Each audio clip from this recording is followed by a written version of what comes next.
बिस्मिल्लाहिर्रहमानिर्रहीम। आज हम इंटेस्टाइनल प्रोटोजोआंस को डिस्कस करेंगे। इंटेस्टाइनल प्रोटोजोआंस को डिस्कस करने से पहले आपको ये समझना होगा कि what is basically parasites. Parasites वो ऑर्गेनिजम्स होते हैं जो कि किसी दूसरे लिविंग ऑर्गेनिज्म के अंदर या ऊपर रहकर उससे फूड और प्रोटेक्शन हासिल करते हैं और इन रिटर्न उसे नुकसान पहुंचाते हैं। आज ये सोसाइटी के अंदर भी बहुत से ऐसे आपको पैरासाइट्स मिलेंगे। खैर बहरल हम अपने लेक्चर की तरफ मूव करते हैं और अभी आपको पैरासाइट की समझ आ गई। अब प्रोटोजोआंस क्या होते हैं? प्रोटोजोआंस पैरासाइट्स ही होते हैं। These are basically single cell parasites और उसमें हम डिस्कस करेंगे एंटामीबा को।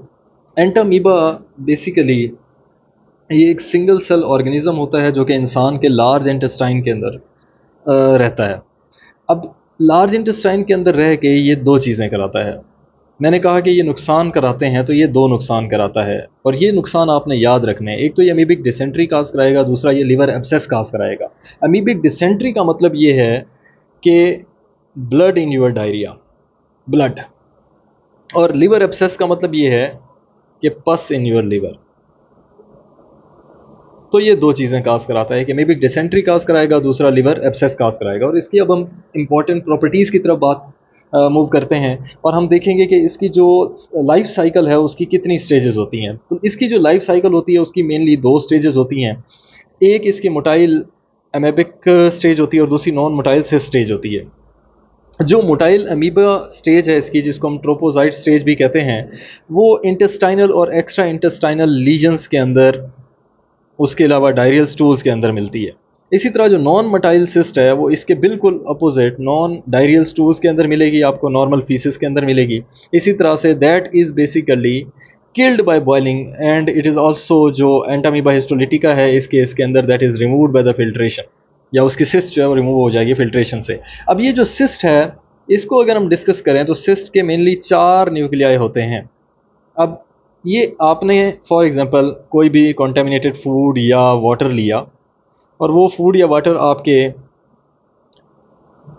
उसके अंदर क्या था, एंटामीबा हिस्टोलिटिका की सिस्ट थी। वो जब इंटेस्टाइन के अंदर जाएगी तो वहाँ जाके उसकी एक्सिस्टेशन होगी और वहाँ से एमीबा या एंटामीबा हिस्टोलिटिका रिलीज होगा, दैट विल कंटेन 4 न्यूक्लियाई। और ये 4 न्यूक्लियाई वाला अमीबा जो है ये डिवाइड होके 8 ट्रोफोजाइट्स बनाएगा। अब ये जो ट्रोफोजाइट हैं, जो एक मैच्योर ट्रोफोजाइट होगा उसके अंदर दो चीज़ें होंगी। एक तो सिंगल जो सेंट्रल न्यूक्लियोलस होगा और उसकी पेरिफेरी के अंदर जो है ना इवनली प्लेस्ड क्रोमेटिन मटेरियल होगा। अब हम इसकी पैथोजेनेसिस की तरफ मूव करते हैं। पैथोजेनेसिस के अंदर आपने इंजेस्ट किया जिस सिस्ट को, ठीक है, वाया फीको ओरल रूट के ज़रिए आपने इंजेस्ट किया सिस्ट को। अब वो सिस्ट गई आपके लार्ज इंटेस्टाइन के अंदर, सॉरी इलियम के अंदर गई। इलियम के अंदर जाके उसने कोलोनाइज कर लिया सीकम एंड कोलन को, ठीक है। आपने सिस्ट को इंजेस्ट किया, वो सिस्ट गई आपके इलियम के अंदर, लेकिन वो कोलोनाइज कर जाती है सीकम एंड कोलन को। अब वो जब सीकम और कोलन को कोलोनाइज करती है तो वो इन्वेड करती है कोलोनिक एपिथेलियम को, इन्वेजन होगी। इन्वेजन के बाद वो एंजाइम सिक्रीट करेगी जो कि लोकल नेक्रोसिस काज कराएगी। अब ये लोकल नेक्रोसिस तो इसने काज करा दी और उसके बाद ये लोकल नेक्रोसिस काज कराने के बाद ये रीच करेगी योर मस्कुलरस लेयर। मस्कुलरस लेयर को रीच करने के बाद ये वहाँ पे अल्सरेशन काज कराएगी। और ये इंपॉर्टेंट एमसीक्यू है कि एंटामीबा हिस्टोलिटिका के केस के अंदर जो आपका अल्सर प्रोड्यूस होगा that will be flask shaped ulcer. ये आपने याद रखना है, जो अल्सर प्रोड्यूस होगा that will be flask shape ulcer. और ये उसके बाद जब अल्सरेशन इसने प्रोड्यूस कराई तो अंडरलाइंग एपिथेलियम को डिस्ट्रॉय करेगी और प्रोग्रेस कर जाएगी सब म्यूकोजा के अंदर। सब म्यूकोजा से होती हुई ये आपके पोर्टल ब्लड के अंदर आ जाएगी। पोर्टल ब्लड से आपको पता है कि ये लिवर के अंदर जाएगी और लिवर एब्सेस काज कराएगी। अब हमें क्लिनिकल फाइंडिंग्स क्या मिलती हैं? हमने कहा, मैं एक दफ़ा आपको रिपीट कर देता हूँ कि यहाँ तक हमने क्या पढ़ा। यहाँ तक हमने ये पढ़ा कि भाई दो स्टेजेस होती हैं, एक आपके पास मोटाइल स्टेज होती है, दूसरी आपके पास नॉन मोटाइल स्टेज होती है। जो मोटाइल स्टेज होती है वो आपके इंटेस्टाइनल और एक्स्ट्रा इंटेस्टाइनल जो लीजन्स होती हैं उसके अंदर प्रेजेंट होगी, इसीलिए आपके डायरियल स्टूल्स के अंदर प्रेजेंट होगी ये मोटाइल स्टेज। और नॉन मोटाइल स्टेज जो है उसको हम सिस स्टेज भी कहते हैं। ये सिस स्टेज आपके नॉन डायरियल स्टूल्स के अंदर प्रेजेंट होगी। इसको हम डिस्ट्रॉय कर सकते हैं by boiling as well as इसको हम रिमूव कर सकते हैं बाय फिल्ट्रेशन ऑफ वाटर। उसके बाद हमने जी इसकी पैथोजेनेसिस पढ़ ली। पैथोजेनेसिस के अंदर हमने ये पढ़ा कि आपने जी इंजेक्शन कराई है आपने इंजेक्शन की सिस्ट जाके डिफ्रेंशिएट होती है ट्रोफोसाइट के अंदर, इलियम के अंदर जाके, और जब वो इलियम के अंदर पहुंचेगी तो वो ट्रोफोसाइट के अंदर डिफ्रेंशिएट हुई। ट्रोफोसाइट ने आपका कोलोनाइज करना है सीकम एंड कोलन को, और इसी तरह ये सीकम और कोलन को जब क्या कहते हैं इसे कोलोनाइज करेगा तो ये इन्वेड कर जाएगा कॉलोनिक एपिथेलियम के अंदर। कॉलोनिक एपिथेलियम को जब ये इन्वेड करेगा तो इट विल सीक्रेट एंजाइम जो कि लोकलाइज नेक्रोसिस काज कराएंगे। उसके बाद ये नेक्रोसिस काज कराता हुआ मस्कुलरस लेयर के अंदर पहुंचेगा और वहाँ पे ये फ्लास्ट शेप अल्सरेशन काज करा देगा। अब ये जब अल्सरेशन काज कराता है तो उसके बाद ये अंडरलाइंग एपिथेलियम को डिस्ट्रॉय करता हुआ सब म्यूकोजा के अंदर आ जाता है। सब म्यूकोजा से होता हुआ ये आपके पोर्टल ब्लड से लिवर से लिवर के अंदर जाके लिवर एब्सेस काज कराएगा। अब इसकी क्लिनिकल फाइंडिंग्स देख लेते हैं। क्लिनिकल फाइंडिंग्स के अंदर जो एक्यूट इंटेस्टाइनल एमीबियासिस होता है that will lead to dysentery, abdominal cramps, flatulence and tenesmus. अब flatulence is basically simply farting या गैस रिलीज करना, and tenesmus basically it is an urge, constant और परसिस्टेंट अर्ज टू डेफिकेट। और जबकि आपका जो है रेक्टम वो तो खाली है लेकिन आपको अर्ज है कि I have to defecate. Chronic amoebiasis के केस के अंदर कोई ब्लडी डायरिया नहीं होता, नो डिसेंट्री, ओनली डायरिया। अब डायरिया होगा तो डायरिया की वजह से वेट लॉस होगा तो फटीग। कुछ पेशेंट के अंदर ग्रेन्युलोमेटस लीजन्स होती हैं जिन्हें हम एमीबोमा कहते हैं। वो कहाँ इज फॉर्म्ड इन सीकल और रेक्टोसिग्माइड एरिया ऑफ द कॉलन। कुछ पेशेंट के अंदर इस एंटामीबा हिस्टोलिटिका के कुछ पेशेंट्स के अंदर ग्रेन्युलोमेटस लीजन्स बनती हैं जिन्हें हम एमीबोमा कहते हैं and these are formed in your caecal and rectosigmoid area. अब अमीबिक एब्सेस की बात कर लेते हैं जी। हमने यही बात की, हमने कहा कि ये जब लीवर के अंदर आता है वाया पोर्टल वेन तो लीवर के अंदर जाके ये लीवर एब्सेस काज कराता है। तो वो लीवर एब्सेस के क्या फीचर्स होंगे? वो लीवर एब्सेस का फीचर ये होगा कि आपका राइट अपर क्वाड्रेंट पेन होगा। उसके अलावा ज़ाहिरी बात है लीवर अपना फंक्शन नहीं सही से परफॉर्म करेगा तो ग्लाइकोजेनोलाइसिस नहीं होगी, तो उसकी वजह से एनर्जी प्रोड्यूस नहीं होगी, तो आपको फटीग फील होगी, वेट लॉस होगा, फटीग होगी, fever, tender in large liver. अब अगर ये एब्सेस जो है वो राइट लोब एब्सेस है, फॉर एग्जांपल मेरी ड्राइंग बहुत बुरी है, this is your liver and this is your right lobe, इसके ऊपर आपका पड़ा हुआ है डायाफ्राम और डायाफ्राम के ऊपर आपके पड़े हुए हैं लंग्स। इसको सॉरी हम किसी और जगह पर ड्रॉ कर लेते हैं। लेट्स सपोज हम इसको यहाँ ड्रॉ करते हैं। ये है आपका जी लीवर और इसके ऊपर डायाफ्राम के ऊपर आपके आ गए लंग्स। ठीक है, अगर right lobe of the liver की एब्सेस हो जाए, ठीक है, राइट लोब की एब्सेस जो होगी वो पेनिट्रेट करेगी आपके डायाफ्राम को और डायाफ्राम से पेनिट्रेट करती हुई वो आपके लंग्स के अंदर आ जाएगी और लंग्स डिजीज काज करा देगी। अब इसी के अंदर मैंने फॉर एग्जांपल क्या किया कि एस्पायरेशन करा दी लिवर की, मतलब एक नीडल इंसर्ट करके वहाँ से कुछ मटेरियल जो है वो पस जो है वो क्या किया मैंने वहाँ से सक कर ली या सॉरी रिमूव कर ली। तो उस पस के अंदर क्या होगा?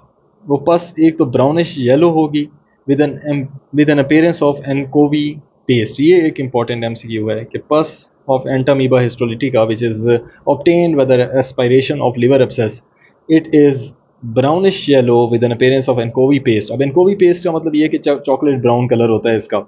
अब इसकी लैब डायग्नोसिस की तरफ मूव करते हैं कि हम किस तरह से डायग्नोस करेंगे कि भाई इस बंदे को एंटामीबा हिस्टोलिटिका हुआ है। आपने डायरियल स्टूल लिया, अब डायरियल स्टूल को आपने रख दिया जी 3 घंटे के लिए, तो उसका नतीजा क्या निकलेगा भाई? आपके जो ट्रोफोजाइट्स थे वो तो किल हो जाएंगे, वो दे विल डाई। और जब वो मर जाएंगे तो उनकी मोटिलिटी जो है ना वो बेसिकली ज़ीरो हो जाएगी, तो आपको पता नहीं चलेगा, आप उनकी मोटिलिटी नहीं देख पाएंगे, आपको आइडिया नहीं होगा। तो दैट इज़ इम्पॉर्टेंट कि भाई जब आप इसकी डायग्नोसिस कर रहे हो और आपने डायरियल स्टूल ले लिया तो उसको आप एग्जामिन करें with in 1 hour after collection, ताकि आप एमेबाइड मोटिलिटी को देख सकें ना। अब उसके अंदर भी डायरियल स्टूल के अंदर जो आपने ट्रोफोजाइट जो आपको मिला उसकी जो एक स्पेसिफिक प्रॉपर्टी होगी that will contain red blood cells because Entamoeba histolytica is RBCs eater. अब एंटामीबा हिस्टोलिटिका को हम डिस्टिंग्विश कर सकते हैं फ्रॉम अदर अमीबाज बाय, तो हम इसको दो मेन प्रॉपर्टीज़ की बेसिस के ऊपर अदर अमीबाज से डिस्टिंग्विश करते हैं। एक तो है न्यूक्लियस और दूसरा है नेचर ऑफ सिस्ट। न्यूक्लियस के अंदर हमने ये कहा कि न्यूक्लियस के अंदर इसमें प्रेजेंट होगा fine central nucleolus with fine chromatin on the periphery. उसके अलावा जो सिस्ट होगी एंटामीबा हिस्टोलिटिका की, जो सिस्ट होती है वो स्मॉलर होती है और उसके अंदर 4 न्यूक्लियाई होते हैं। जबकि अगर आप बाकी न्यूक्लियाई की जब आप बात करते हैं, स्क्रीशिया कोलाई की बात कर लो, उसके अंदर 8 न्यूक्लियाई होंगे। बाकी जो अमीबाज हैं उनके अंदर डिफरेंट न्यूक्लियाई होते हैं। उसके अलावा अब हम कौन से टेस्ट परफॉर्म करते हैं for the detection of Entamoeba histolytica. आपने एंटामीबा हिस्टोलिटिका को डिटेक्ट करना है तो आप पीसीआर करा सकते हो। PCR will basically detect the nucleic acid और DNA content of Entamoeba histolytica. That is very very important test for the detection of Entamoeba histolytica. उसके अलावा अगर आप सिस की एग्जामिनेशन करनी है तो आप दो तरह के जो हैं वो वेट माउंट इस्तेमाल कर सकते हो। अब वेट माउंट बेसिकली क्या होता है ये समझना बड़ा इम्पॉर्टेंट है। Wet mount basically it is a simple microscope slide preparation technique जिसके अंदर आपने सैंपल लिया, उसको मिक्स किया जी किसी लिक्विड के साथ। अब वो लिक्विड दो तरह के हो सकते हैं, वो नॉर्मल सलाइन भी हो सकता है, वो आयोडीन भी हो सकता है। ठीक है जी। अब इसी तरह से हमने इसको दो टाइप्स के अंदर डिवाइड कर दिया कि wet mount, saline wet mount and iodine stain wet mount. ठीक है। अब जो सलीन वेट माउंट होगा that will show the motility of trophozoite, और जो आयोडीन वेट माउंट होगा that will basically show cyst and nuclei. ये आपने याद रखनी है। अब आपने ये देख लिया जी। अब distinguish amoebic and bacillary dysentery. अब फिक्स ट्राइक्रोम स्टेन्ड प्रिपरेशन जो है वो डिस्टिंग्विश करेगी अमीबिक एंड बेसिलरी डिसेंट्री को। अब डिस्टिंग्विश करने के लिए दो चीज़ें हैं कि अमीबिक डिसेंट्री और बेसिलरी डिसेंट्री, के भाई ये प्रोटोजोआ की वजह से ब्लडी डायरिया हुआ है और ये डायरिया बैक्टीरिया की वजह से हुआ है। तो बेसिलरी डिसेंट्री जो होगी उसके अंदर पोलीमॉर्फोन्यूक्लियर ल्यूकोसाइड्स प्रेजेंट होंगे आपके स्टूल के अंदर, जबकि अमीबिक डिसेंट्री के अंदर ये पोलीमॉर्फोन्यूक्लिक ल्यूकोसाइड्स जो है ना वो प्रेजेंट नहीं होंगे। अमीबिक डिसेंट्री के अंदर ट्रोफोजाइट होगा जी, और ट्रोफोजाइट के अंदर क्या होगा, RBCs, because it is RBCs eater. सीरोलॉजिक testing करा सकते हैं फॉर इन्वेजिव एमीबियासिस के केस के अंदर। अब इन्वेजिव एमीबियासिस का क्या मतलब है? इन्वेजिव का मतलब होता है कि एक जगह से दूसरी जगह जाके इन्वेड कर जाना। तो लीवर एब्सेस के केस के अंदर आप सीरोलॉजिक टेस्टिंग करा सकते हो। इसी तरह इनडायरेक्ट हीमोग्लूटिनेशन, आपकी बॉडी जो है वो बेसिकली एंटीबॉडीज़ बना रही होती है फॉर फॉरेन पार्टिकल्स, तो आप वो भी देख सकते हो। पॉजिटिव होता है वो इन्वेजिव केसेस के अंदर, और नेगेटिव होता है इन द केस ऑफ अगर सिस्ट है तो उस केस के अंदर जो एंटीबॉडीज़ होंगी वो प्रोड्यूस नहीं होंगी, क्योंकि सिस्ट इज़ बेसिकली कोई हार्मफुल स्टेज नहीं होती, दैट इज़ कैरियर स्टेट होती है वो।